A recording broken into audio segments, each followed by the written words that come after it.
भुवः स्वः तत्सवितुर्वरेण्यं भर्गो देवस्य धीमहि धियो यो नः प्रचोदयात्। श्री सीतानाथ समारंभां श्रीरामानंदार्य मध्यमा अस्मदाचार्य पर्यन्तां वन्दे गुरु परंपरां। वासुदेवसुतं देवं कंसचानूरमर्दनं देवकी परमानन्दं कृष्णं वन्दे जगद्गुरुं। वन्दे राधापदाम्भोजं ब्रह्मादिसुरवन्दितं यत् कीर्तिं कीर्तनेनैव पुनाति भुवनत्रयम् पुनाति भुवनत्रयम्।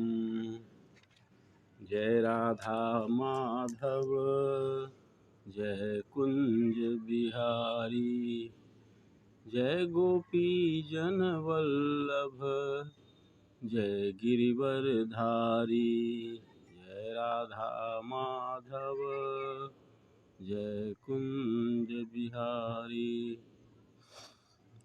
सभी भागवत प्रेमियों को राधे राधे।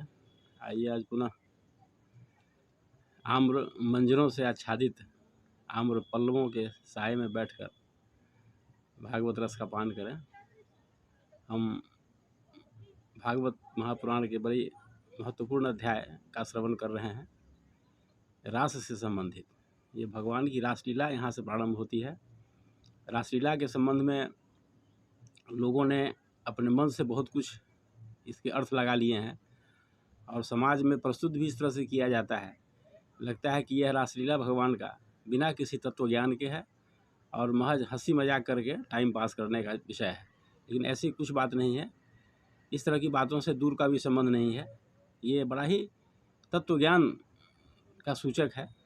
इस माध्यम से भगवान ने तत्व ज्ञान का उपदेश किया है कि एक कृष्ण के चारों ओर गोपिकाएँ हैं, मतलब एक दिव्य ज्योति के चारों ओर उसके अंश का नृत्य है। ये भाव है। हम सब के अंदर परमात्मा का अंश है।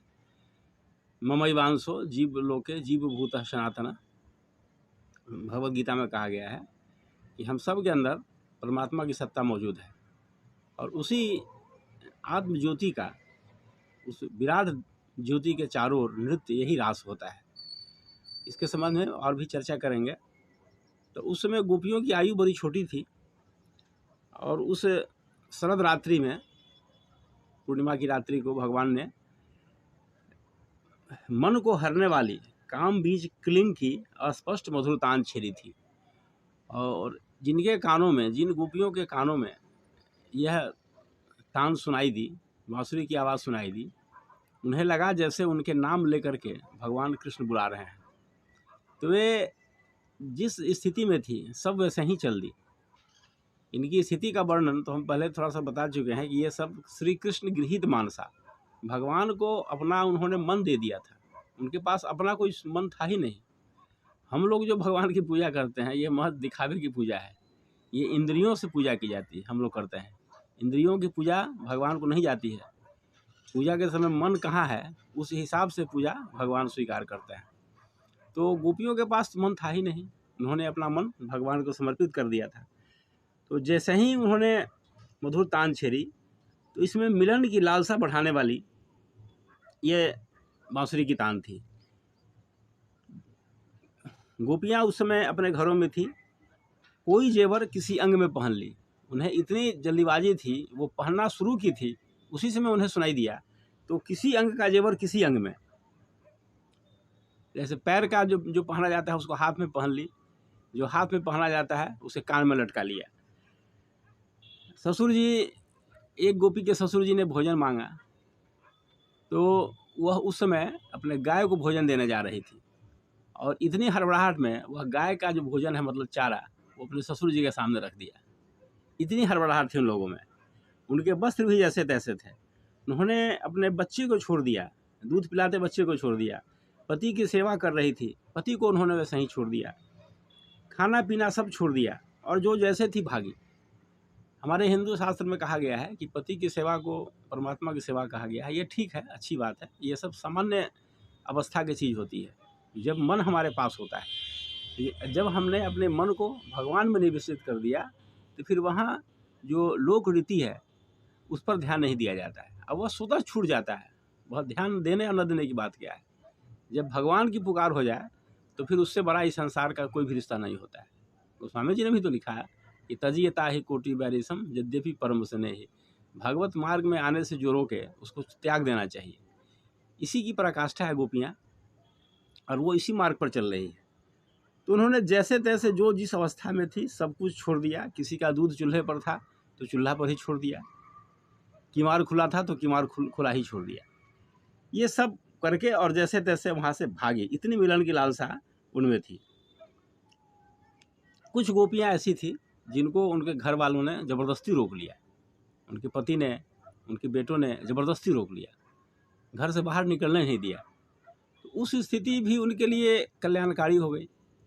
ये हुआ कि वो भगवान के ध्यान में इतना निमग्न थी, इतनी विरह हुई कि कृष्ण के मिलने से जब उन्हें रोक दिया गया तो उनके मन में विरह की अग्नि इतनी ज़्यादा हुई कि उनके सभी अशुभ संस्कार मिट गए, सारे अशुभ संस्कार जल गए, राख हो गए।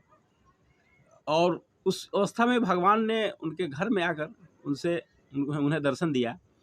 तो उन्होंने भगवान का आलिंगन किया, और भगवान के आलिंगन करने से उनके सारे शुभ कर्म भी समाप्त हो गए। तो न शुभ बचा न कुछ अशुभ बचा, न पुण्य बचा न पाप बचा, सारे संस्कार जल गए। और वे गुणमय शरीर से, हमारा जो शरीर है वह गुणमय है, तो गुणमय शरीर को उन्होंने छोड़ दिया और दिव्य शरीर से भगवान के पास पहुंच गई।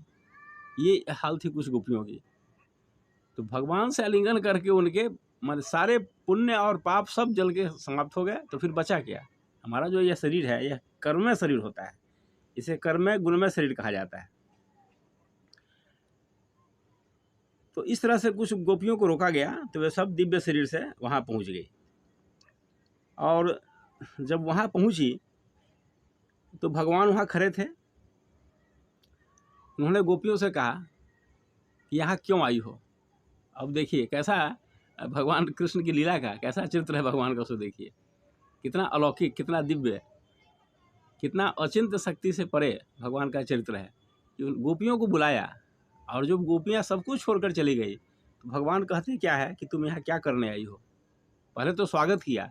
उन्होंने कहा कि स्वागतम ओ महाभागा प्रियम किम करवानी वै ब्रजस्यानामयम कश्चित ब्रूतागमन कारणम। तुम यहाँ क्यों आई हो? तुम्हारा स्वागत है, तुम आई हो ठीक है, लेकिन तुम्हारे आने का कारण क्या है? अब सारी गोपियाँ सुनकर भौचक हो गई। अरे इन्होंने मुझे बुलाया है और कह रहे हैं कि क्यों आई हो, बड़ा अजीब प्रश्न है। तो ये तो एक जांचने का तरीका है। वे जांच रहे थे गोपियों की कि गोपियों का भाव किस स्तर का है, यही जांच रहे थे। फिर आगे हम चर्चा करते हैं अगले एपिसोड में, उसके बाद क्या हुआ। ओम शांति।